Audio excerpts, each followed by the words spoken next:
Alcatel 5V, on va parler d'un smartphone dans le milieu de gamme, d'un des derniers smartphones d'Alcatel de cette année 2018, un smartphone milieu de gamme. Je vous le dis tout de suite, c'est pas le smartphone le plus haut de gamme, c'est pas là-dessus qu'on va aller rechercher les performances, très clairement non. Alors, ce que je vous propose, je vais vous montrer le smartphone, je vais vous dire à qui il est destiné, qu'est-ce que vous allez pouvoir faire avec. Pourquoi acheter l'Alcatel 5V? Est-ce qu'il est intéressant? On va faire un petit tour complet du côté de la photo, du côté des performances. Et puis au final, ça sera à vous de me dire en commentaire ce que vous en pensez. Mais avant, j'ai une bonne nouvelle parce que cet Alcatel 5V, enfin pas celui-là, un qui n'aura pas été ouvert tout beau tout neuf, vous est offert. Pour participer, c'est hyper simple. Vous avez un lien en bas dans la description, vous cliquez et vous allez voir pour gagner. C'est très simple.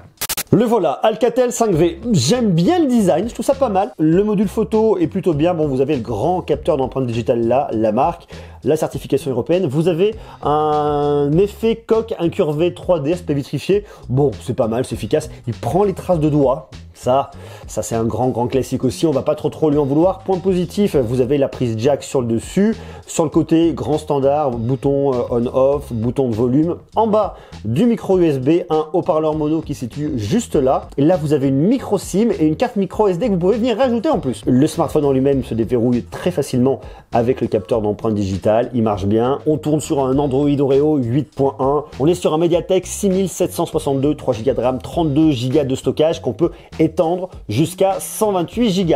Très clairement, c'est pas là-dessus qu'on va avoir le max de performance. Par contre, le point positif et le point fort de ce smartphone, c'est son grand écran avec une diagonale de 6,2 pouces, un ratio de 19/9, résolution HD+, c'est pas du Full HD, 1500 par 720 pixels, un écran qui occupe 88% de la face avant.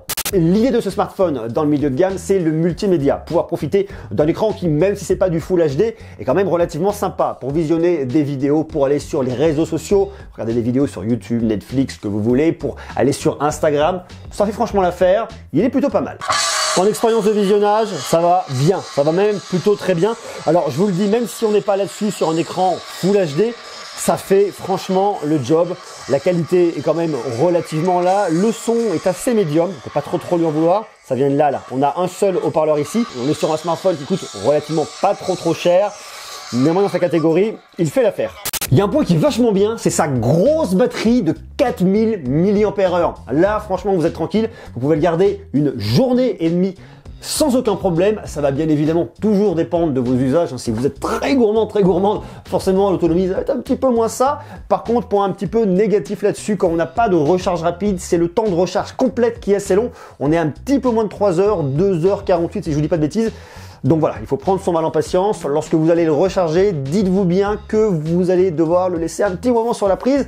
Autant prévoir de le recharger la nuit parce que la journée, si vous voulez le recharger et repartir rapidement, ça sera pas trop ça. À côté de ça, l'autonomie, franchement, est cool. Ça, c'est un point positif. J'arrive même à faire tourner PUBG dessus. Alors la qualité graphique n'est pas complètement folle, mais malgré tout, ça va quand même pas trop mal, hein. C'est assez fluide, ça tourne, et ça, franchement, c'est hyper cool. Je vois pas de lag, j'ai absolument pas de problème, ça marche. Donc ça, c'est aussi un point très positif. Qui peut le plus, peut le moins, des jeux comme Asphalt Nitro tournent très bien dessus. Ça, en termes de perf, franchement, c'est cool. Donc vous voyez, vous pouvez faire quelques jeux un peu cool, vous pouvez faire, waouh, je fais n'importe quoi. Vous pouvez faire tourner quelques jeux, vous pouvez regarder des vidéos, vous pouvez faire du multimédia. Ça, franchement, c'est cool.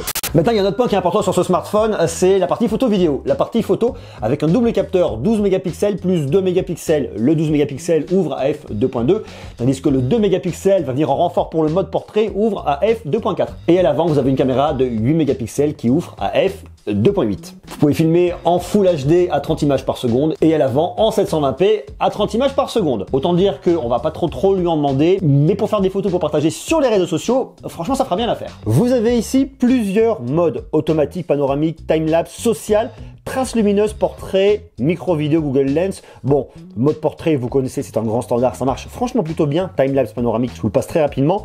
Trace lumineuse, ça va vous ouvrir beaucoup plus longtemps l'objectif et ramasser pas mal de petites traces. Donc pour faire de la création, c'est assez intéressant. Bon, ça c'est du gadget. Micro vidéo, vous pouvez tourner des vidéos pour le format des réseaux sociaux en soit en 15 secondes, soit en 1 minute. Bon, ça c'est aussi plutôt pas mal. Et voyez, le résultat au final marche bien. Là, on est sur le mode portrait. Le mode portrait, je trouve qu'il a vraiment bien détouré. Au niveau du doigt, il a bien reconnu. Là, entre les doigts, c'est franchement pas mal. C'est pas non plus parfait, mais franchement, pour voir qu'on est que sur un Mediatek 6762, ça marche franchement très bien. Mode portrait de base, sur une scène assez simple, ça marche très bien. Ça, c'est la caméra de selfie. M'en voulez pas, j'ai vraiment une sale tronche là-dessus. Mais sinon, je trouve que ça marche quand même dans l'absolu super bien. On a du détail sur les photos. Alors, c'est pas la plus grande qualité qu'on peut pouvoir retrouver. Les couleurs sont assez bien rendues, c'est pas sursaturé. Il y a du point de détail. Ça fonctionne quand même plutôt pas mal. Je vous dis une fois de plus, on n'est pas sur l'appareil photo le plus dingue du moment. Mais pour voir qu'on est sur un smartphone milieu de gamme, le boulot est vraiment bien fait. Que j'en profite quand même pour vous montrer la boîte. Plutôt bien faite, j'aime bien la couleur, c'est assez sympa. Alors hop, je vais vous montrer ce qu'il y a dedans. Oh, bien par là. On a une petite coque de protection, une petite coque transparente à l'intérieur. On a les câbles de recharge en micro USB forcément. On a une paire d'écouteurs fatalement. On a de quoi adapter la taille des écouteurs à votre oreille, le bloc charge et bien évidemment des informations sur votre smartphone. On n'est très clairement pas sur le smartphone le plus foufou de l'année, hein. Bref, sur une grosse révolution, mais on est sur un produit qui est franchement honnête et à 229 €, il fait franchement le job. Il se positionne dans l'entrée du milieu de gamme ou alors pourquoi pas dans le haut de gamme de l'entrée de gamme. À vous de voir. Dites-moi ce que vous en pensez. Est-ce que vous avez déjà eu des smartphones d'Alcatel?